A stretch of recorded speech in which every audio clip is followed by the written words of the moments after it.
I think there's a myth that Claire was in sales. So we came in and built our sales business based on all his leads. And truly, Claire's never sold a house ever. He doesn't come from that part of sales. One thing that did change, it's not the public's fault, it's we changed our standards. A couple of years ago, we were almost hiring anybody that was going to sign up, and we don't do that anymore. 8 years in the business now, grew the company, 300 agents, top 10 in Canada.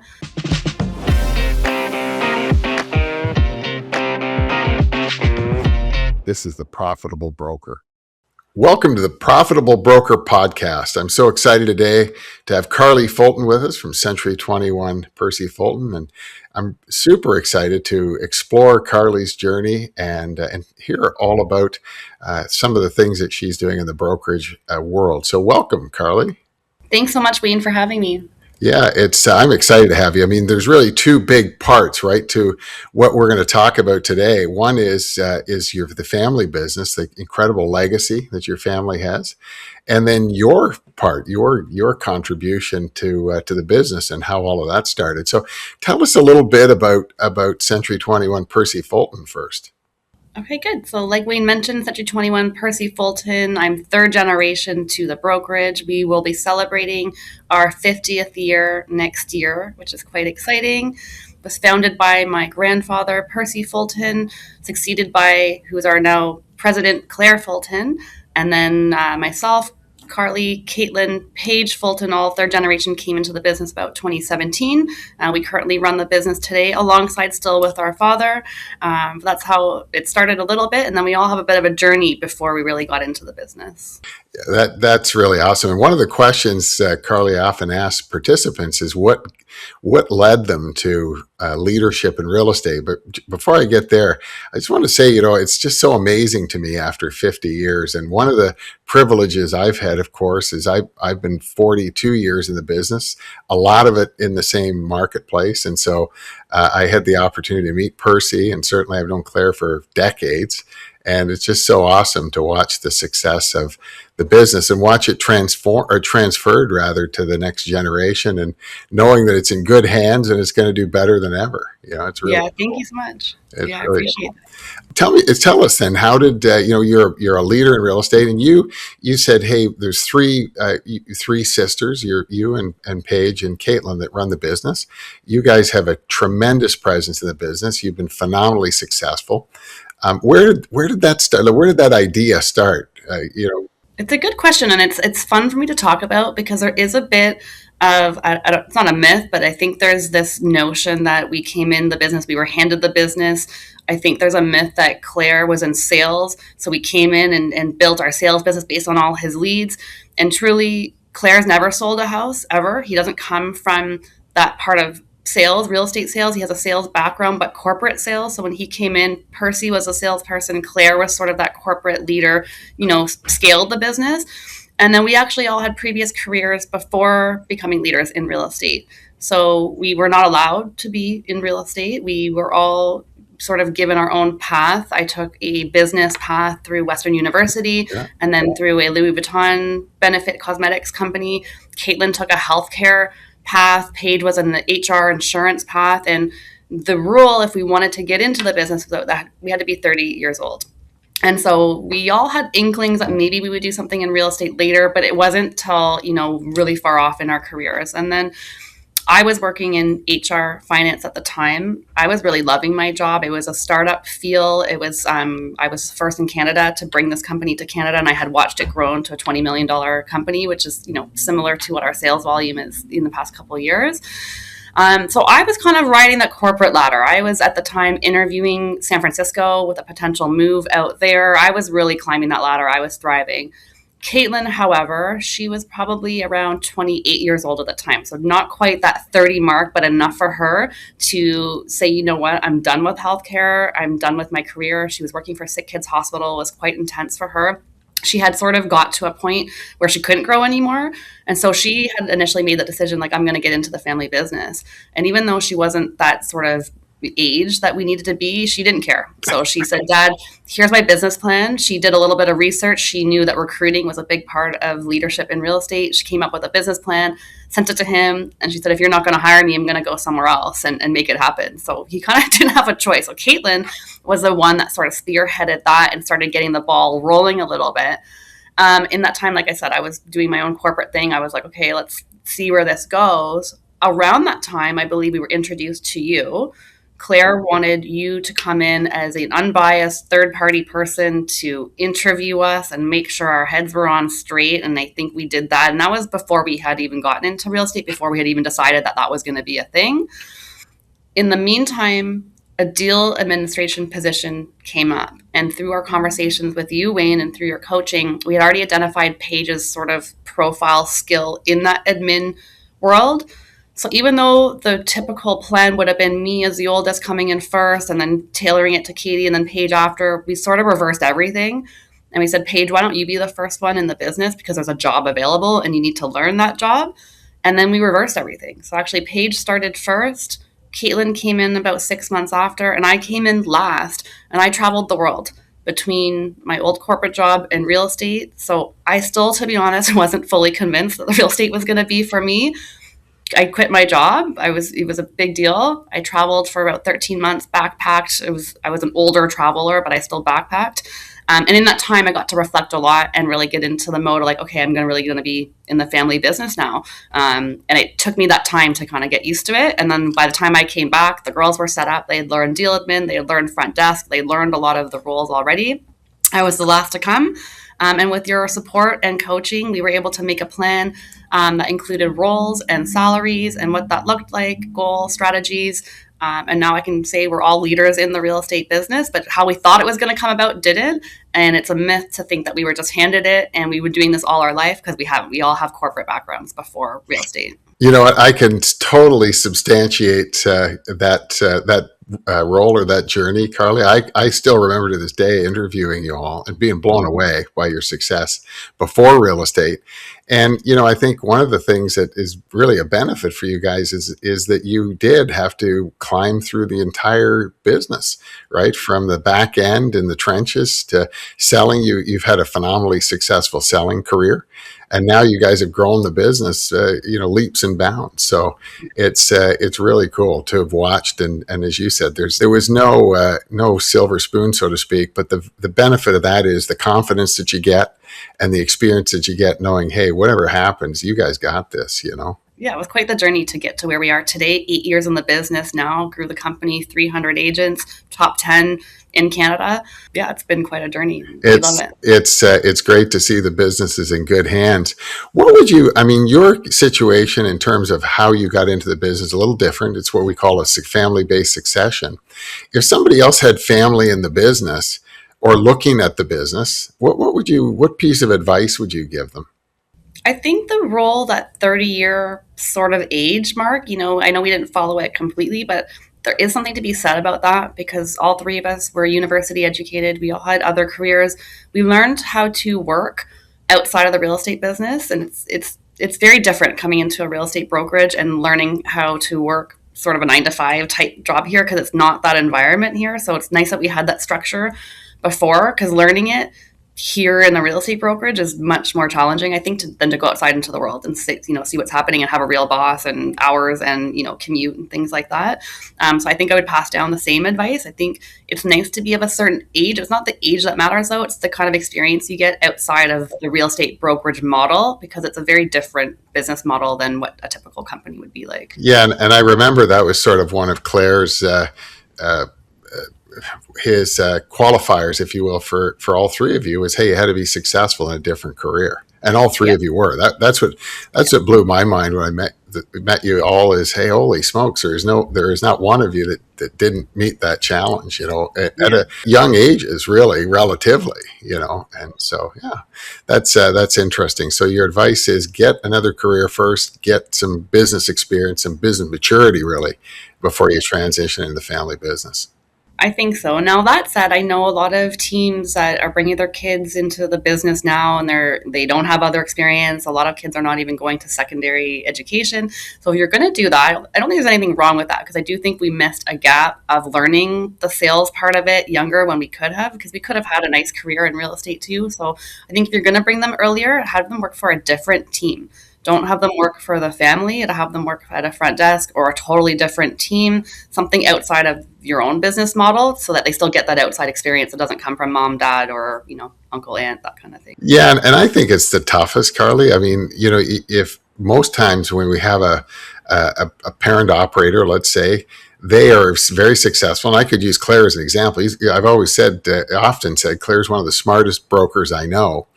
But his system is his system. It's not your system, right? And so if you've got a team and they're bringing somebody on, for example, well, if it's not a repeatable system, it's going to be tough for the next generation to learn. And so Yeah. your advice is, hey, send them somewhere else and get them to learn it, then come join the team. Yeah, exactly. That's great. Let me ask this: what do you think the biggest challenge we have as brokers is right now? What challenge is the largest challenge that brokers face? I think today in this market is profitability, making sure your sales are covering your overhead and looking at your margins. That wasn't a problem we had 3 years ago. It's not a problem today, but it's definitely a challenge and something that we look at every single day. And I think recruiting is harder now than it used to be. Like, we had a period where, like I said, we recruited 200 to 300 agents in a very, very quick time frame, and that's not the same today. And you need recruiting to help your profitability and your bottom line. I think those two challenges overall they're pretty relevant today. Well, I mean, I think profitability, you explained that well in terms of, hey, we're in a low transaction market. It doesn't matter where in North America you are, we're faced with a low transaction market. And so we got to really focus on profitability. But just going back to recruiting, Carly, what do you think? What do you think it changed? One thing that did change, it's not the public's fault, it's we changed our standards. So, a couple of years ago, we were almost hiring anybody that was going to sign up, and we don't do that anymore. Yeah, So now we've had to make sure we've got our own boundaries and our sort of wish list ready, and we actually have to really hold strong to that. And it's challenging, but we've made that challenge ourselves for a good reason, for cultural reasons. yeah. It's interesting. I often call them COVID agents, and in a market like COVID, where it's a high transaction market, that strategy of hiring anybody actually it has merit, because those folks are each going to do 2 or 3 deals and it's going to be profitable. They're generally at a lower split. It's going to be profitable. But as you said, in this kind of market, they're just not going to do a deal, right? And so it's neat to see productivity standards and, hey, you got to qualify to work here. That's great advice. That I often ask for coaching. That's the coaching right there, is set some standards. Yeah, I agree. That's great. Lightning round. I've got some questions that I want to ask you. What book should we all be reading right now? What book have you read that we should all be reading? There's one that always comes to mind because I've read it over and over. It was gifted to me from my dad before I was in the real estate business, so it applies really to any business. That is Think and Grow Rich by Napoleon Hill. It was written in the 60s, so there's some gender language in there that's maybe not so relevant today. But the overall principle, having a goal, having it an actual number, saying it out loud, having it written. There's also other messages in there about not being everything to everybody, and sort of recognizing what your own skills and talents are, and then building a team around you that sort of supplements the things that you're missing. So it's not only about the money rich part of it, it's, enriching your team and your environment. It's a small book. It doesn't take very long to read. They even have summary type versions of it now, and I would still go back to that today. That's fantastic. Now, Carly, you and I didn't rehearse this, but I have to turn and pull this off of my desk. Yeah, there you go. Right there. It's years ago I was in a meeting with I was fortunate enough to be in a meeting with a gentleman who was a billionaire from the real estate business, and he was telling us that he had just finished reading Think and Grow Rich for the 6th time. Yeah. And I thought, wow, maybe I ought to go back and reread that. It's crazy. If it's good enough for a billionaire, it's good enough for me. And sometimes my dad will come up with some things. I said, Dad, you got to go back and read that book you gave me. Like, you got to, and he's like, you're right. Like, there's good stuff in there. It's excellent, and that's great advice. What podcast are you listening to that we should be listening to? I've been leaning personally more towards lifestyle, brain health type podcasts now lately. So I might lean into something like a Mel Robbins. There's also a guy named Michael Hubbard, and he talks a lot about deep rest, non sleep, and how to almost like getting your brain into a meditative state for healing and recovery. I've been less listening to podcasts about business nowadays just to get more focus into the health, but I change every so often. So today That's it's really more health related. That's really great. This is outside of the lightning round. I'm going to pause the lightning round for a sec. What would you say to brokers? I mean, the average age of a broker today is 57, 58. And I always say that that really isn't a true statistic, because in order for it to be 58, I've got brokers at your age. That means I got an 80-year-old, right? And so it's probably older, the average, Yeah. than 58. And our job has to be to bring the next generation into the business, right? What are we not doing that we should be doing to get, you know, motivated, intelligent people in the business at that demographic? Yeah, I mean, that demographic typically is working from home. And we can talk all day about the benefits or the cons of working from home. And we know people need to be in the office and it's people business and blah, blah, blah. But somebody mentioned it at a chairman's meeting that we're kind of like stuffing the cat back in the box. Like we're always talking about what do we do to get people back in the office. And personally, my generation and Caitlin and Paige, we don't believe you need to force people to come into the office. They will come if you have a nice space. They're not going to come for 8 hours a day. So you have to supplement it with other ways that they can connect with you. So all of our trainings are live on Zoom, they're recorded on YouTube, and they're in person. So you kind of have to tailor it to everybody. But I think today's generation is looking for high energy, open door. Like they want the conversations right away, but it might not always be here in the office. So we've made it a personal strategy not to super focus on that. We'll downsize our space a little bit. They still want some space. They're also much more technology advanced than they ever have been before in terms of using AI and systems, and that goes with their CRM and their social media. And we have to be on top of that as well. We have to know exactly what they're using, because it's not just our agents, it's also the client demographic that it's meeting that too. And so as brokers, we have to sort of we have to know everything. We have to be kind of right there with them. Sort of what we're doing in terms of our generation and what we're looking at. That's such great advice, and I know you guys do an awesome job on that sort of the blend, if you will, between in person and virtual. Let's call it virtual. And I love what you said, Carly. Is hey, we're not gonna beat these people back in the office. If they make a decision not to be in the office, they're not going to be in the office, right? At the end of the podcast, I always ask how people get in touch with you, and we'll get there. But you also post your meetings on YouTube. Yes. And it's like you get a lot of views on those meetings. And if somebody wanted to look for where to look for your office meeting on YouTube, what's the name of your YouTube channel? Yeah, C21 Percy Fulton. Yeah, there you go. If anybody hasn't seen it, I watch them, and it's really excellent. It's a great event that you guys host, and you can see where there's engagement both offsite and on site. Yeah, and that was a strategy because we meet every Monday. We've been doing it for like 30 years. I mean, the entire time I've been here, we've been doing it every single Monday. So we wanted to leverage that. Like, there's no point in doing another meeting and putting it on YouTube. Like, we're already doing that every Monday. So we hired a producer to help teach us what we needed to do. So we don't have him every time, but we have somebody that helps us record it on a very nice camera, get it up onto YouTube, cut it up into some shorts. It's not password protected. It's open to the public. It's on there immediately. And I'll go to an event and I learn that our clients are watching these YouTube meetings. I have other agents, other brokers watching them. I know of other brokerages that use our meeting as their sort of weekly meeting platform, because we're talking about things that can be, Ontario, Canada wide, just today in the present. So it was a strategy, but I think it was a good one because it's just repeatable. It's every Monday it happens. It's like turnkey. That's great, and I would recommend anybody who's thinking of a strategy change and first of all to adopt that strategy and have a look at that YouTube channel. Tell us back to the lightning round for a sec. What do you like to do in your spare time?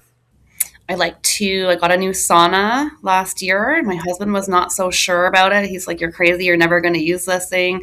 And I use it every single day. So we have a nice That's great. backyard full of nature. I like being outside and then using the sauna. That's cool. That's fantastic. What's the most important leadership lesson you've ever learned? I thought you might ask me something like that. So I've been thinking about it, and it just came to me last week, but I think before I had even committed to this podcast. So I think it's relevant now. Something I've learned a lot. I took over a deal admin department this year, and that was new for me. It was for my sister's mat leave, and there's lots of different personalities in these roles. And a deal admin process, is pretty standard. Like you get the deal, you're invoicing it. There's not a lot happening with it. But I was tailoring some of our business processes to our employees' behaviors or needs or wants. And I learned that that was a mistake. And I'm not going to do that anymore. You have to tailor your systems and your processes to you and your business, because you are the business leader. And there's a reason why there's certain things as an operator that you want to see. And I've had to just, not tailor them because one employee doesn't like a certain thing or they prefer to do it another way. I've stopped tailoring my processes and my systems on the individual person and just focus on why I need those processes. And I've learned that it was a really hard lesson to learn, actually, but I've learned it just very recently. I appreciate you sharing that with us. And unfortunately, we can't be all things to all people. We have a business to run, and that's what you discovered. It's a great lesson. What would you say? This one's one I ask everybody, Carly. We often talk about successes, 50 years in the business, recruited hundreds of people. I know you guys just opened a brand new office, which is fantastic, a beautiful facility. We talk about all the successes.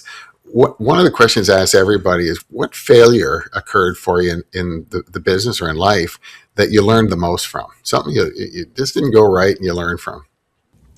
I say you helped me a little bit with this one. So I'm in transition to becoming broker of record, and could be happening any day now. And it's a big deal. My dad's a little bit scared. He knows how tough it is. So we haven't made that full move just yet. But in that time, I was exposed to many things like a RICO audit and a FinTrack audit. And there's a deal mistake that I made that's going to result in some small claims court and some stuff. So all these things that are pretty heavy. But then I realized, and you sort of called me out on this, like, this is going to happen every 5 years. This is not unusual. This is going to come again. Like, you can time it. I know for sure it's coming again in 5 years. So I've had to learn that these are all regular things of the business, and to not focus on these, like get those things done, but then move on to the things that, are going to add value to the business and add profit.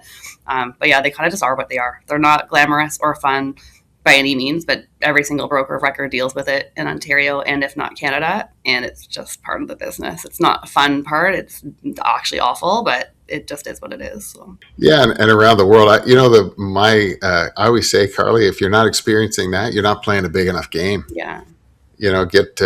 People are playing a big game. You and Caitlin and Paige are playing a big game. If you're playing a big game, that's going to happen. That's excellent. Last question, the lightning round. What are you most excited about for the rest of 2026?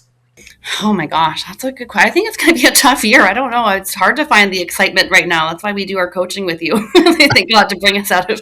It's a tough year. I'm sure you have people watching from all over North America. I mean, we're in Ontario. It's not a fun market. I'd like to just get through the year, survive the year. If I can get through this year, breaking even, my agents are happy. They're all, probably not making the same that they were a couple of years ago, but as long as they can have a decent, comfortable lifestyle, that I'm okay with that. But honestly, I think it's just getting through the year. We're already now, and it hasn't been a great year, so it just is what it is. Again, like yeah. It's one of those years, we call it a low transaction market, and your the geography, Carly, doesn't matter. It's a North America wide condition that we've got to operate in. I think one of the things that I see you guys do, though, is you really look after your people, number one. And then secondly, you're not afraid to invest. I mean, you just opened a big facility in Ajax, a brand, like, it looks fantastic. It's all over social media. It's there's so much excitement around that facility. So I applaud you for that. Yeah, and it feels more true to us finally, because it wasn't a space that we inherited or had to renovate or make it ours. Like, we got to go in, take it over, make it it was ours. So it's kind of nice. I was just there this morning, and it has nice energy. It feels good. Excellent. If people want to get in touch with you, how do they get in touch with you? What's a good place for them to go? I think the best way is email carly.fulton@c21.ca. My cell phone number is honestly published online. It's not too hard to find me. Google Carly Fulton, Century 21. We're all over there. We're on WhatsApp and Instagram. We're on everything. So it's kind of whatever communication method. But email's best and easiest. It's published online. So. And we talk about that demographic, Carly. You guys do such a great job in social media. I would tell people go and follow your social media and do what you do, because you guys do a great job. I think that's a good point. Yeah, Fulton Sisters on social media. That's probably more fun than our Century 21 account. I'd follow Fulton Sisters if I was going to pick one. Excellent. Carly, thank you for participating today. I really appreciate it. The insights that you've shared are phenomenal. It's so exciting to be able to recount your success. And of course, we wish you tremendous success in the future. Look forward to sharing many successes in the future. It's a great thing. Thank you as well, Wayne, and thanks for all your support over these. I think it's been almost 10 years now we've been working together, and many more ahead. So we appreciate everything you do for us as well. Actually, I just got a note, and you will too, from us, but it's actually 11 years in There you April. go. That's amazing. Wow. That's awesome. You've seen it all.